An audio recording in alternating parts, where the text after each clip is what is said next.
You don't know how to negotiate. I'm not negotiating. Oh, don't pretend to be smart, you crooked little bastard. And don't pretend you're poor, you evil old bitch. 100 grand. Done. Hey everyone, and welcome back to the channel. Every hospital has those unforgettable patients that push doctors to their absolute limits, and Grey's Anatomy is no exception. Over the years, Seattle Grace has seen its fair share of challenging, quirky, and downright difficult patients who've put our favorite doctors' patience and professionalism to the ultimate test. Today, we're counting down the top 9 worst patients on Grey's Anatomy, the ones who pushed boundaries, stirred up chaos, and forced the doctors to dig deep to keep their cool. Buckle up as we dive into some of the most jaw-dropping, cringeworthy patient encounters that had even us on edge. And don't forget to like and subscribe for more Grey's Anatomy Deep Contents. Starting off at number 9, we have Jade Bell. Jade Bell was an entrepreneur who got admitted into the hospital's ER after almost passing out at work. She was a large woman, and although there was nothing apparently wrong with her, Bailey kept her back on a hunch. Bell was diagnosed with a pituitary tumor, which doubled her growth hormones and had to be removed. But the patient herself was impatient to leave, appearing unfazed by any diagnosis and giving the doctors a deadline within which she insisted that she had to leave. When doctors seem more concerned about a patient's welfare than the patient themselves, it becomes thoroughly irritating for everyone involved. How can I get out of here? Yes. Oh, you will. Soon enough. At number 8, we have Cristina Yang. They say that doctors make the worst patients, and Cristina Yang was already a difficult person even when she hadn't had surgery. What happened? You had an extrauterine pregnancy. Your left fallopian tube burst. When she was down after having had emergency surgery for ectopic pregnancy, she wasn't necessarily obnoxious, but she was absolutely impossible to control. She would wander about the halls trying to prove that she was ready to get back into action and tested the patience of even her most sincere well-wishers. Why don't you leave and come back later? Cristina. Make it stop. Make it stop. Somebody sedate me.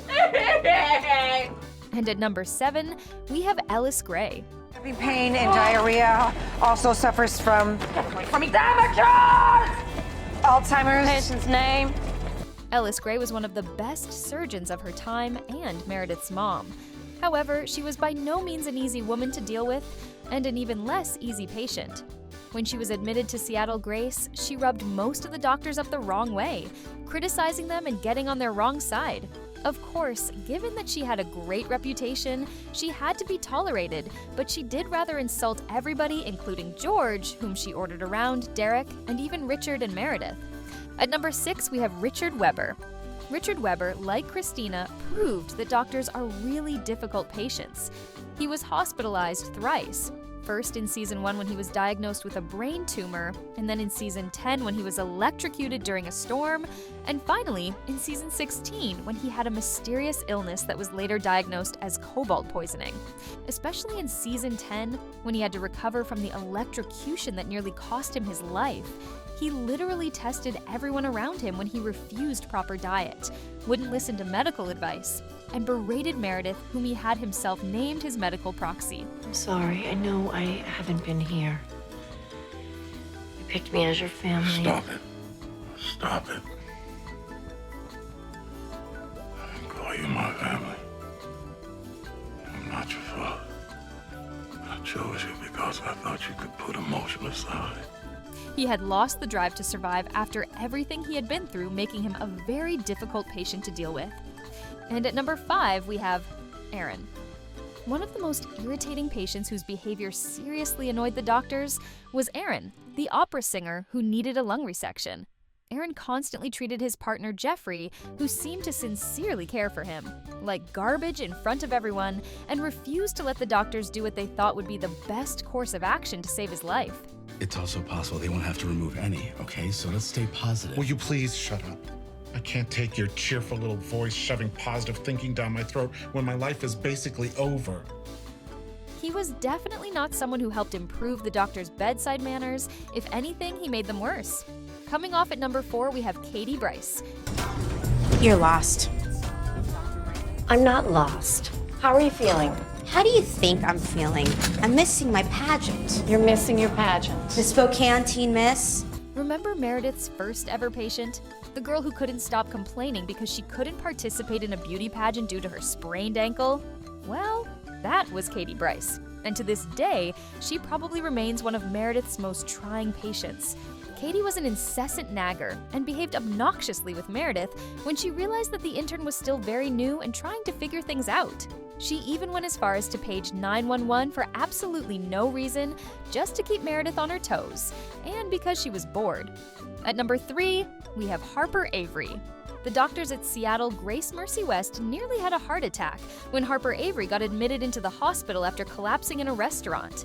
Of course, Dr. Avery was a world-renowned doctor himself, but like Richard, he wasn't the best patient. Dr. Bailey is more than capable of performing the surgery. I want Weber. No offense.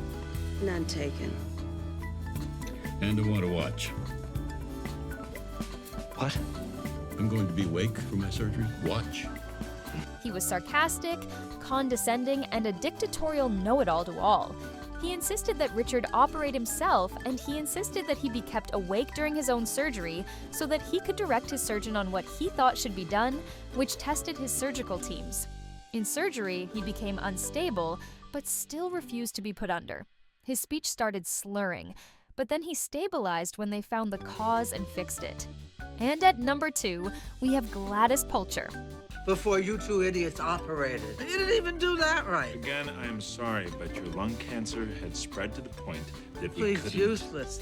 I can afford any hospital in the world. Actress Doris Roberts played the cranky, obnoxious, elderly lung cancer patient Gladys Pulcher in season 7.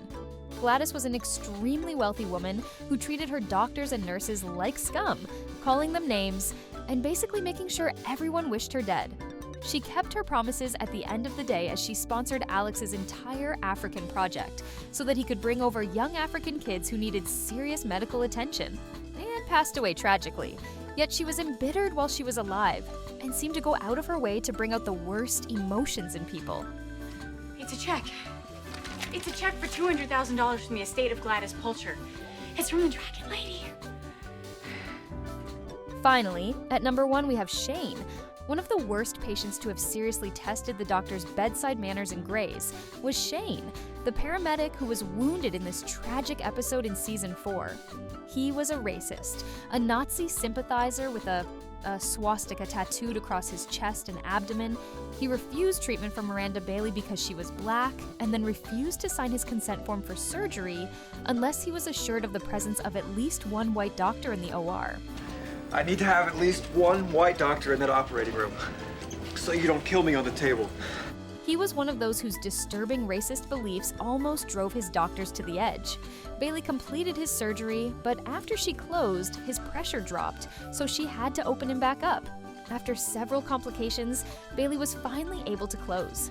She articulated the skin in a way that obscured his tattoo. When he woke up, he was upset about his ruined tattoo. And there we have it, the top 9 most challenging patients who put the doctors of Grey's Anatomy to the ultimate test. From boundary-pushing antics to unforgettable drama, these patients were anything but easy. But if there's one thing we know about the doctors at Seattle Grace, it's that they always find a way to rise to the occasion, no matter how tough the situation gets. Which patient moment shocked you the most? Let us know in the comments below. And don't forget to like, subscribe, and stay tuned for more Grey's Anatomy deep dives. Thanks for watching, and see you next time.